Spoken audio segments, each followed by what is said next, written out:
Ya pemirsa, sekarang saya akan langsung saja menyapa ada kepala daerah yang sudah tersambung bersama saya di sini, Bapak Heru Susanto yang merupakan Wakil Bupati Gunung Kidul. Selamat malam, Assalamualaikum Pak Wakil Bupati, Pak Wabub. Waalaikumsalam Ya, warahmatullahi wabarakatuh. ya. Selamat malam, Mbak. Ditahan dulu ya Pak Wabub, mungkin saya Oke, ke baik. Pak Soni dulu. Pak Soni, sesuai yang disampaikan oleh Kak Seto bahwa ternyata dari sisi pendidikan menurut Kak Seto, yang paling penting itu adalah hak hidup dan hak sehat. Ini sementara dari Satgas COVID-19 pasti memang sudah ada target untuk ada penyesuaian di tengah pandemi. Ini bagaimana Pak?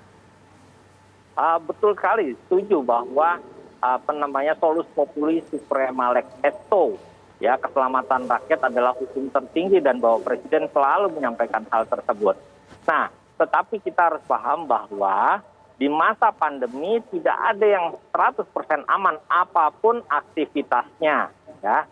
Oleh karenanya ketika kasus mulai melandai, risiko mulai menurun, maka kegiatan itu dilakukan dibuka secara bertahap dan penuh kehati-hatian.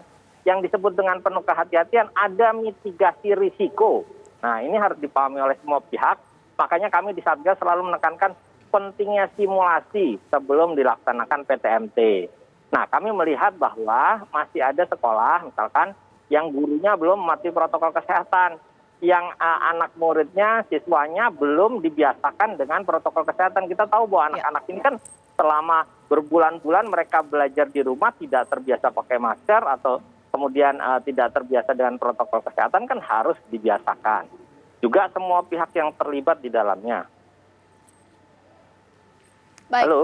Pak Soni, jadi singkatnya dari Satgas COVID-19 melihat ada penambahan kasus di sekolah, akan tetap dengan langkah awal yang mana sekolah-sekolah yang sudah siap diperbolehkan untuk PTM, atau off dulu semuanya, dilihat dulu bagaimana tingkat penyebarannya, Pak? Kan ada ini catatan data tentang kasus. Lalu kemudian sebelum dimulai PTMT kan ada checklist, ya, daftar periksa yang harus diperiksa oleh Dinas Pendidikan setempat, lalu kemudian Kementerian Pendidikan dan Kebudayaan juga memperoleh reportnya. Nah, oleh karenanya kami menghimbau semua pihak bahwa semua protokol kesehatan yang sudah ditetapkan di dalam SKB 4 Menteri, pelaksanaannya, itu betul-betul bisa dilaksanakan dengan baik. Dan juga tadi perlu sekali ada namanya Satgas Sekolah, dan belum semua sekolah itu memiliki Satgas COVID-19 di satuan pendidikannya. Sehingga siapa yang mengawasi juga menjadi tidak jelas, dan kalau terjadi pelanggaran kesehatan juga pelanggaran protokol kesehatan, maka bisa terjadi klaster. Lalu kemudian juga kan sumber penularan bukan hanya di sekolah, tetapi juga selama perjalanan di rumah, ya, perilaku dari masing-masing orang warga satuan pendidikan itu betul-betul harus ada sosialisasi yang kuat sehingga mereka tidak memiliki risiko yang tinggi untuk tertular. Baik. Begitu, Mbak Cika. Terima kasih Pak Soni atas waktunya. Dan sekarang saya tanya kepada Pak Wakil Bupati Gunung Kidul. Pak, kalau di Gunung Kidul sendiri ini bagaimana? Ada penambahan kasus, bisa dijelaskan mereka untuk kategori siswa apa? SMA, SMP, atau SD? Bagaimana Pak Wakil Bupati? Baik, makasih Mbak. Jadi untuk yang di Gunung Kidul ini ada penambahan 36 orang siswa. Di antaranya adalah SLTA dan 1 SLB. Nah, ini sebenarnya terjadinya kasus baru ini yang di Kabupaten Gunung Kidul ini terjadi di 2 hari terakhir ini. Sebelumnya kami sebenarnya hanya tinggal 6, dan pada saat itu sudah kami instruksikan kepada seluruh Panewu dan juga Pak Lurah agar kiranya yang 6 ini di-maintain betul, jangan sampai diizinkan untuk keluar, sehingga pemantauannya lebih intensif dan juga lebih efektif. Dan potensi untuk terjadinya penularan itu tidak terjadi. Namun demikian, kami setuju apa yang disampaikan Pak Soni barusan, bahwasanya potensi penularan ini tidak selamanya bersumber dari sekolah, bisa juga dari rumah, bisa juga dari teman-teman di luar dan sebagainya, sehingga dampaknya pada akhirnya di sekolah.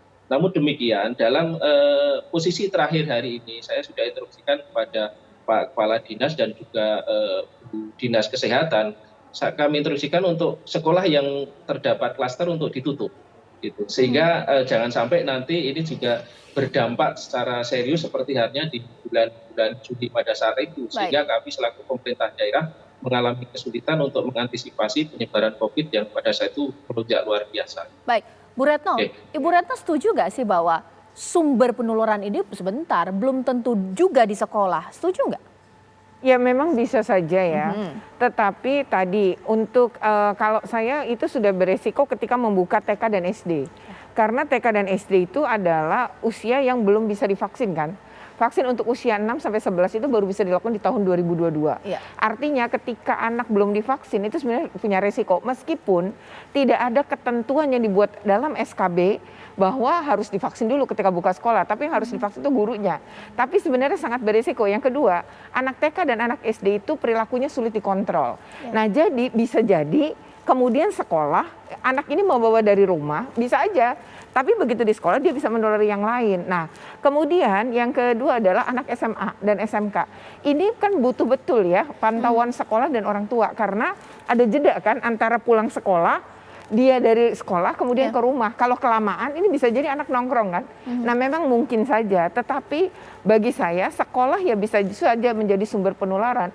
Meskipun yang menulari itu dia ketularannya dari klaster keluarga misalnya. Jadi itu menurut saya tetap aja punya potensi ya ketika kita membuka sekolah. Apalagi kami nih KPAI kan kami udah datang di 130 titik sekolah. Nah, itu memang secara infrastruktur siap.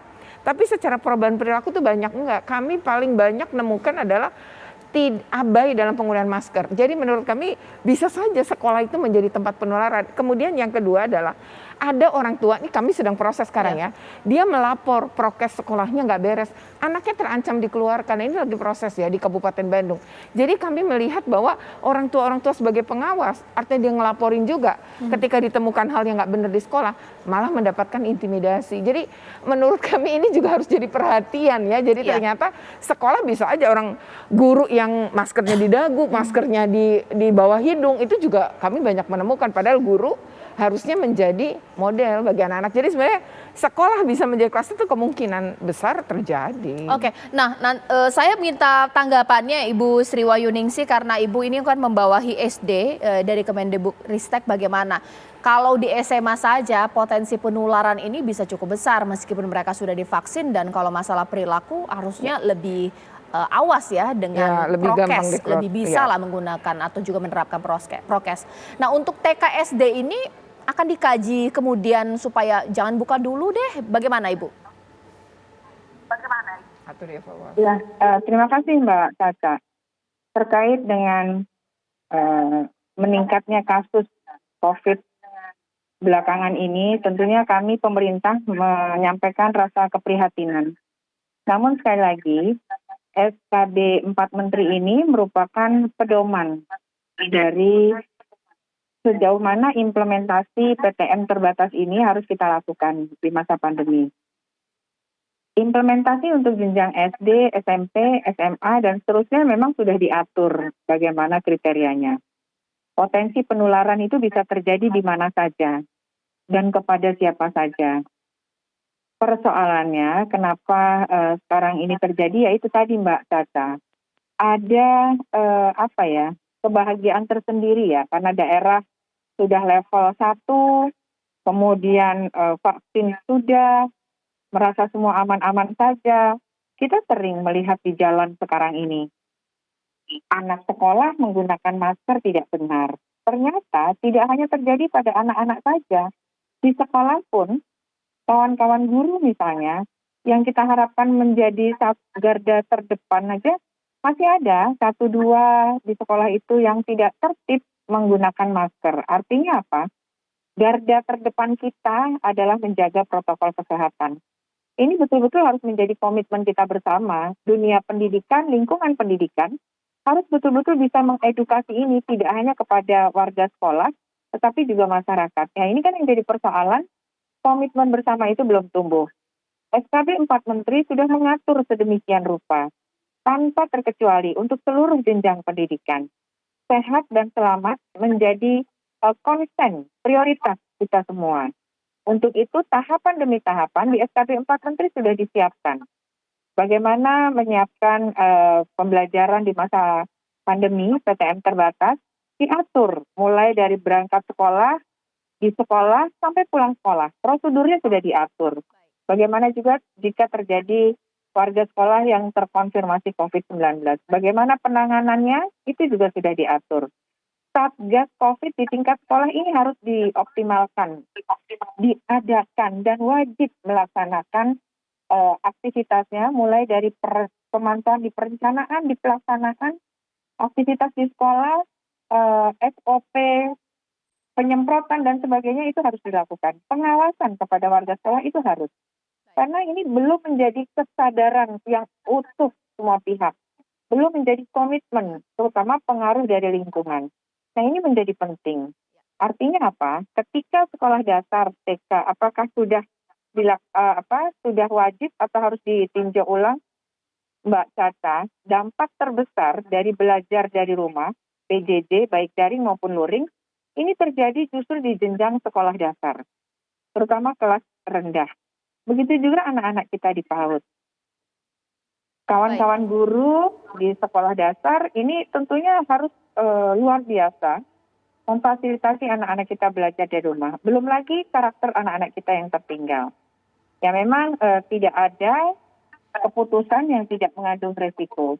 Tapi bagaimana kita melihat manfaat daripada PTM ini sendiri yang tentunya harus bisa juga menyelamatkan dari berbagai hal kemunduran pendidikan yang kita khawatirkan. Baik. Ya, terima kasih Ibu.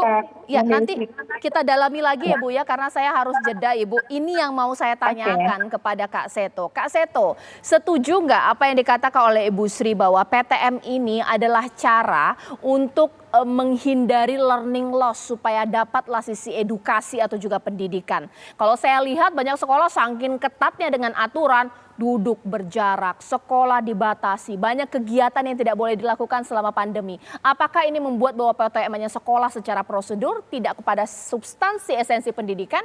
Sesaat lagi di Apa Kabar Indonesia Malam. Bahkan saya sudah melihat ini Wali Kota Tangerang Selatan Pak Benyamin Daphni yang akan saya tanya usai jeda berikut di Apa Kabar Indonesia Malam.